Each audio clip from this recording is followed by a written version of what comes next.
We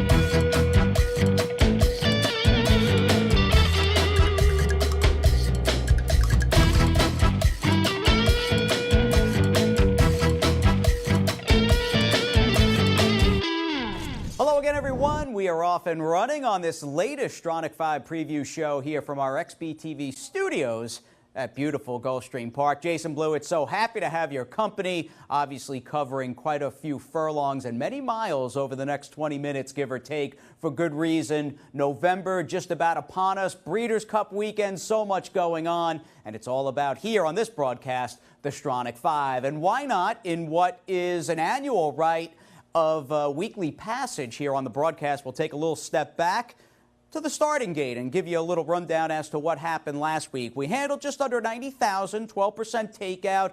5 winners took down over $15,000 apiece, and it's not like you had to align the solar system. The biggest priced horse paid Perfect Vision, in fact, $20.20. Good stuff there with $15,700 and some change. Very simple how you make your wager.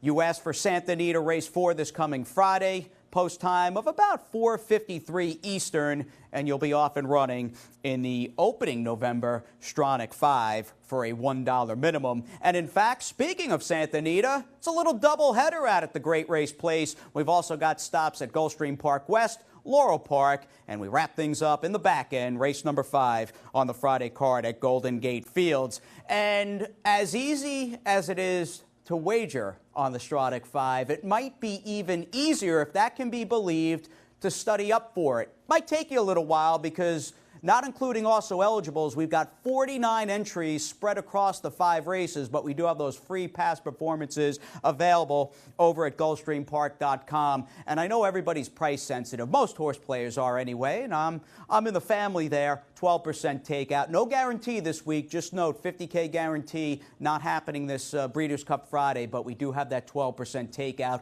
All the more reason to jump into the pool. And you talk about boots on the ground, our troops scattered all across the country. We'll bring them in now. We've got some of the best minds here at the Stronach Group, handicapping and analyzing the Stronach 5. We've got Matt out there at Golden Gate Fields, our buddy Stan up at Laurel Park, Ron Nicoletti over at GPW, and Millie Ball out there at the Great Race Place, Santa Anita. In fact, the clock is ticking, and you'll hear from all these folks over the next 15 minutes, give or take. And getting down to business here, the clock is ticking at Santa Anita Park. Closing weekend, believe it or not, upon us. And in fact, no better person to bring in than our own Millie Ball as we head out to Southern California, almost like a Beach Boys song, the Great Race Place, Santa Anita Park. And Millie, first of all, welcome to the broadcast. And second of all, I think fittingly, the opening leg in the Stronach 5 on Breeders' Cup 2-year-old day is a juvenile race for the Cowbreds at Santa Anita Park. Thank you very much, Jason, and hello to you as well. Now, you gave me a tricky one to start off the first leg. A field of 9, and of those that have run, they've been beaten a combined 108 lengths in their last race. So this is a very challenging leg. Looking over at the field there, I'm going to zone in on Imminent, and there are several reasons. One, this is a very fast 2-year-old filly. Now, she ran just the one time for Kristen Mulhall. She was battling shins, which many 2-year-olds do at that time of year, and she simply wasn't fit enough, according to Kristen. You see her working here. This is her most recent work.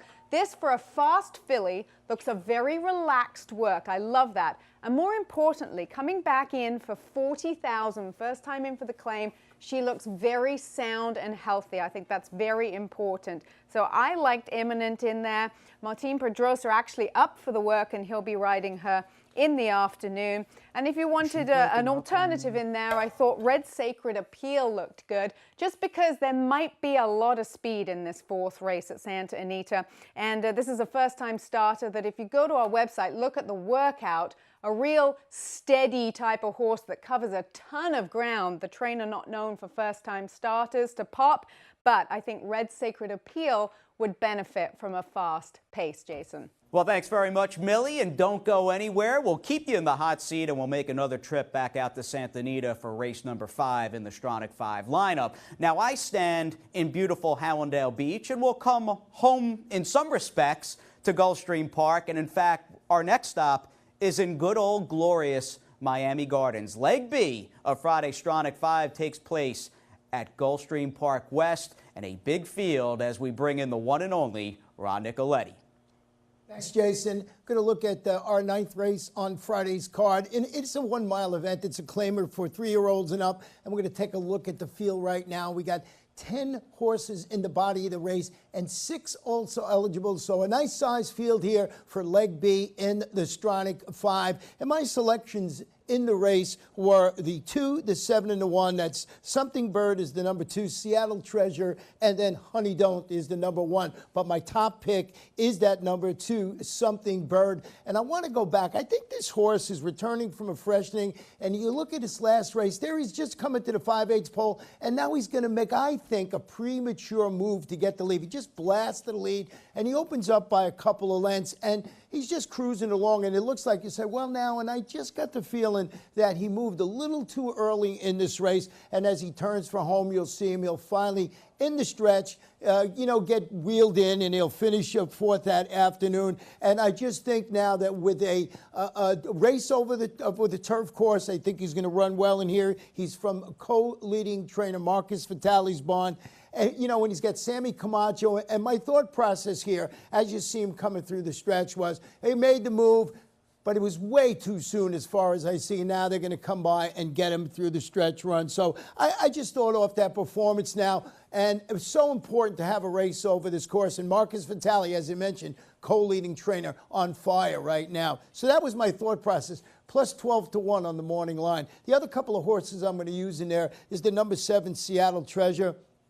And I really think this one was visually impressive in defeat. He closed from 9th and last that day. He was 3rd. He was beaten only a length. It was 23 to 1. Lily Curtin, as a trainer, got leading rider Edgar Zayas in the saddle. So if the 2-horse moves too fast, maybe you get the 7th, Seattle Treasure, closing like a freight train again to get it. And I closed it out with the morning line favorite in there, Honey Don't. This is now in the Tim Hills barn. And Honey Don't was very impressive, breaking its maiden for Belmont at Belmont, but came back, didn't run well in 2 subsequent starts at Saratoga. And I just think I want to watch a race here in South Florida before I get on that one. I'm going to use it on my ticket, but I'm more enamored with the number 2. That is Something Bird. Well, bombs away potentially for Ronnie over there in Miami Gardens at GPW with Marcus Vitale, whose horses, and Ronnie touched upon it, have been running extraordinarily well, and not all of them have been short prices. We'll see what shakes out in leg B, round number 2 of this coming Friday Stronach 5. How about we pack our bags yet again? We've got to make a trip a little northeast of where I stand in South Florida, the pride of Maryland, Maryland City, in fact, good old Laurel Park, and our good buddy Stan Salter is standing by. We're switching it up, Stan, this week. You've had a lot of turf in the Stronach 5 sequences thus far in this show. How about a little curveball, though? We've got a good-sized field of fillies and mares coming your way on the main track. Yeah, nice 10-race field here for leg C of the Stronach 5 this week. It's a beaten nickel, filly and mares 3 and up. Haven't won a race in 6 months, never won 4, going a flat mile. I'm going to go with our leading trainer, Claudio Gonzalez. Claudio rolling this fall. He's 37% winners. He has your 5-2 morning line favorite in here, Angel in the Morning, a 3-time winner from 6 starts going a mile. She loves it going a mile. She's won here at Laurel Park. We're going to show you that win, a big win back on August 3rd here at Laurel Park. This is when she broke her maiden against maiden 16,000. It was a race that came off the turf, but still a big 11-horse field going a flat mile, and she clobbered them this day. She won by 5 back in August. She'd come right back to win going a mile early September at Delaware against 15,000 2 Life. Claudio dropped her to this $5,000 level last out against 3 Life Company at Delaware, and she got the win. Claudio keeps her here at $5,000. Very aggressive move. He wins a lot of races with moves like this. Angel in the Morning, well entered here in race 10. She's going to be my top pick, but a couple other hard knockers in here. The 2 Lizzie's a 7-year-old mare who's made over $200,000. She's a 4-time winner at Laurel Park, and also she's won 6 times going a mile. Trainer Scott Lake looks like has her back in good form. Carol Cedeno will ride Lizzie. Cedeno and Scott Lake, they're a solid 25% together. Lizzie's been right there her past couple starts at Delaware. I think you have to use the 2 and also the 1 boosting at 6-1. You get the hard trying Katie Davis aboard for Ferris Allen, boosting with a good second last out up there at Penn National. She's a 2-time winner at Laurel Park, has 2 wins going a flat mile. So I think the 1 boosting is live at 6-1. But they're all going to be trying to beat Claudio Gonzalez with the favored. The 4 Angel in the Morning at 5-2. It's going to be awfully tough to beat here in race 10. Thanks very much, Stan. That filly, in fact, favored going into the race, 3 for 11 in her career. We'll, of course, see how she does in leg C of this November 2nd Stronach 5. And for us, back out to California, it's all California flavor from this point on. And we'll catch up with Millie Ball once again at the Great Race Place. And a good mix for Millie here. She started things out in the first round with a dirt race. Millie, we've got some turf coming your way. What do you have for us in the 5th? And with the weather forecast, we can guarantee a firm turf course as well on Friday. In race number 5, which are claimers, these are in for a $25,000 non-winners of 2 lifetime condition. Looking at the field in here, good size field of 10 on the grass. And the horse that I thought drew the best post position was Miss Unusual, down on the rail, who'll save some ground. Now, it helps, of course, that my husband was a former trainer, so I got some inside information. The only time this filly ever ran on turf was 6 days after she'd run her debut. That's not my husband's normal MO. So I'm going to toss that turf race and look at her as a first-time turfer and also first-time stretching out. She gives me the impression she's going to be able to get the distance. If you go back and watch her last start, which was against tougher company, I thought that for as quick as she can be, she just wasn't at that level and quick enough to get the lead. She fought for it, but she couldn't hold on to the lead early in here. You see the one on the inside of her ending up getting the lead, and she has to sit in that stalking position. She won't have to work so hard to get the lead going a mile. This race you're watching was at 6 furlongs on the main track. So now fast forward to this race, and I think when you see the way that she finishes, she was very game. As hard as she had to work early in the race, she's stuck in there. She's very game for $25,000, the level she's going to be running at on Friday. First time round for her. I like that she's back on the grass. She's by Vronsky out of an unusual heat. That's turf top and bottom. So for me, Miss Unusual stretching out for the first time looks very live. The alternative for me also was Copper Fever. This is a 4-year-old filly that tried to run on the grass last time. It was washed off for trainer Peter Miller. Now you get in light with the 5-pound bug. And Copper Fever, if you go back and look in the past performances, really has shown some back class. Runs about once a month for a low-level claimer. That's a positive sign that you've got a happy, healthy filly. And Peter, I think, is just looking to cash in for 25 after claiming for 25. That's the purse. So Copper Fever from a very hot barn, Peter Miller. On top, Miss Unusual. Underneath, Copper Fever, Jason. Well, thanks again, Millie. Like that turf pedigree on the rail with Miss Unusual for sure, and she's got speed to spare from that inside post. So Millie inside and outside there in the 4th leg of this coming Friday Stronach 5. And I'm not good at math, but I do know, I'm pretty sure about this, that we've got 1 race left, and we're heading up to Golden Gate Fields, Northern California. In fact, Albany, California, as we hit the synthetic. We started with the 2-year-olds in the first leg, and that's the way we are going to end as we bring in track announcer at GGF in Matt Dinneman. Matt, what do you have for us? I want to hit this thing this coming Friday, so help us out.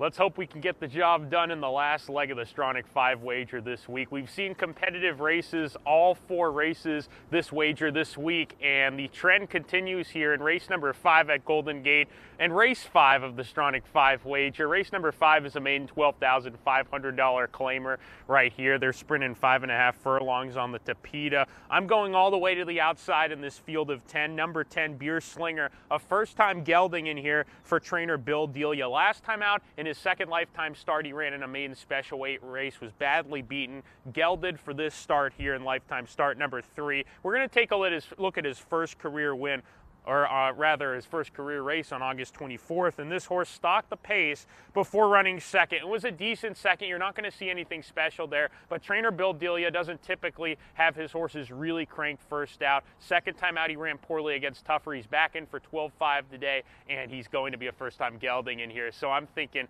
number 10, Beer Slinger, can get the job done. Drawn out there, has tactical speed. I'm expecting him to use it. Second pick in here, this is a wide-open race. Number 5, Louis 2 Times, comes from the Jamie Thomas barn. This horse has run twice in his career. First time out, he ran here at Golden Gate Fields, ran a really good race running second, and then came back at Fresno on the dirt, ran third, was really wide on the far turn and turning for home, had to swing all the way around horses, and I think it might have cost him. If we had Trackus at the fairs, it would be interesting to see how much more feet this horse ran compared to everybody else, because he was really wide on the turn and turning for home. I think with a better trip, third start in the form cycle, Louis 2 Times can be a major player in here with jockey Billy Anton Giorgi in the saddle. We go to the rail for my third pick, and that's number 1, La Cala Island from the Steve Miotti barn. This horse has been running 3 times, all down south at Santa Anita and Del Mar. Hasn't really been competitive in all 3 starts, but I like the fact that this horse routed last time out, is coming back to a sprint and dropping in class significantly. This horse is going to be really fit coming out of that route race, and trainer Steve Miotti hits at 21% when putting in this position his horses when they go from a route to a sprint. So those are my top 3 picks. Some more runners to consider in here. We go towards the outside. Number 9, My Lucky Mark from the Steve Speck barn, dropping in class from the Calbred maiden special weight level, finished in midfield, lost by about 5 or 6 lengths in his only 2 starts at that condition, and now he's in for $12,500, facing open, but is dropping in class and facing an easier field. He might be able to get the job done. Number 6, Changing Image, figures to get some support in the wagering. He has speed, expect him to use it. Last time out, he went off as the favorite at the main $12,500 level this condition and didn't really fire. Showed some speed, faded a bit, lost by 3 lengths, is now back on the Tapeta where we saw him run some decent races in the past. I think Changing Image is beatable, but at the same time, I think he's going to get a lot of play. And then there are a few first-time starters in here. Nothing really screams off the page. Number 2, Torpedo Away from the Tim McCanna barn. I like the fact that this horse comes from the Tim McCanna stable because Tim is very good with young horses, especially debut maiden claimers. And when he sends out debut maiden claimers, he wins at 19%, 17% with firsters. So Tim very good with young horses and getting them ready to run right off the bat. But other than that, there aren't really any firsters that scream off the page in this race. I'm going with the outside runner, Beer Slinger, 8-1 on the morning line, a price to try to end the Stronach 5 wager. Sounds good. Wide open race. You've got 9 Calbred 2-year-olds and 1 horse bred in the great state of Washington, the number 2 Torpedo Away there for trainer Tim McCanna. Now, here's our little homestretch recap. We'll give you a little rundown because we did talk about quite a few horses, some more than others. And here you go, 1, 2, 3s from the opening leg to the back end. Very tricky sequence with 49 combined entries, and that doesn't include also eligibles. The only rules for our All-Star ticket, the only rule, it's got to be under $100. And this one clocks in for that $1 minimum at 72 even, no singles. Once again, a very tough, demanding sequence, but with the toughness comes reward. And study up. Put those thinking caps on. Hop on over to GulfstreamPark.com in addition to XBTV.com and download those free Gulfstream Park past performances for the Stronach 5 this coming Breeders' Cup Friday, November 2nd. Again, no guarantee for the 50 Gs, but all the more reason to play with that price-sensitive and super low 12% takeout. And again, jumping right into the pool, I'll be there. I hope you are as well. Race number 4 this coming Friday, November 2nd. Round turn one, leg one is out there at Santa Anita in the 4th, shortly before 5 p.m. Eastern. Hope everybody has a fun time handicapping in the Stronach 5, and best of luck playing the wager on Friday. Enjoy your Breeders' Cup as well, and we'll see you next time right here on XBTV.